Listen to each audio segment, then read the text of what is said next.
السلام علیکم ورحمۃ اللہ وبرکاتہ۔ بھائی اس میں اوقیہ کا جو ذکر ہے، اوقیہ کی تشریح انہوں نے خود کر رکھی ہے کہ ایک اوقیہ 40 درہم کا ہوتا ہے، اور وہی حدیث دوسری ہم پیش کرتے ہیں کہ 200 درہم پر جو ہے زکوٰۃ ہے، 200 درہم سے کم میں زکوٰۃ نہیں ہے۔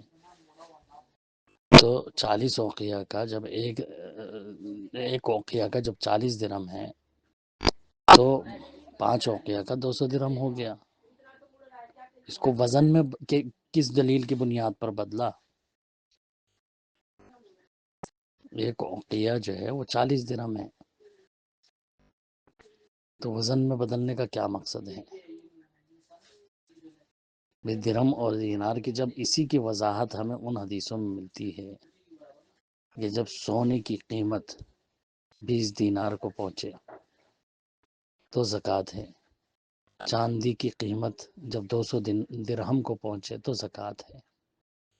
اسی کی تائید یہ حدیث کر رہی ہے کہ 5 اوقیہ سے کم چاندی میں زکوٰۃ نہیں، یعنی 200 درہم سے کم میں زکوٰۃ نہیں۔ سیدھا سیدھا سارے علماء نے یہی تشریح کری کہ اوقیہ یعنی 40 درہم، اس کو ایک اوقیہ کہا جاتا تھا۔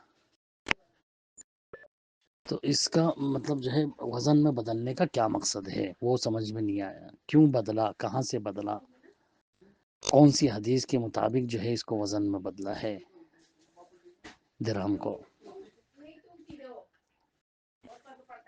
جب وہ حدیث واضح ہیں، ایک حدیث دوسری حدیث کی تفسیر کرتی ہے، جب حدیث سے ہمیں واضح معلوم ہو رہا ہے کہ بھی اس سے کم قیمت میں جو ہے زکوٰۃ نہیں ہے، تو 200 درہم زکوٰۃ کا جو ہے نصاب ٹھہرا۔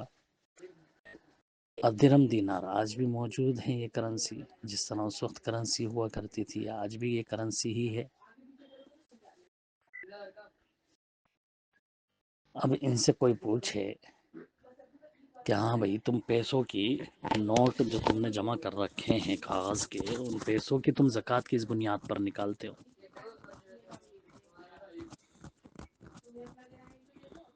وہ کس وزن سے لیتے ہو؟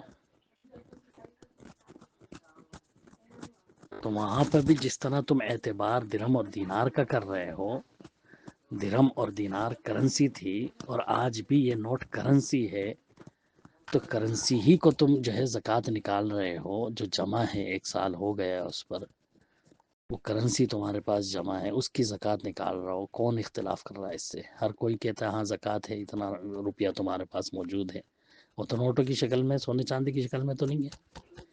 تو جب وہاں تم کرنسی لے کر کے پھر زکوٰۃ نکال رہے ہو، تو یہ کرنسی بھی آج موجود ہے نا، اس کو تم وزن میں کیوں بدل رہا ہو؟ یہ کرنسی کیوں نہیں لے رہے؟ آج بھی موجود ہے درہم و دینار، تو لو دینار کے اعتبار سے جو ہے تم زکوٰۃ نکالو اپنی کرنسی کی۔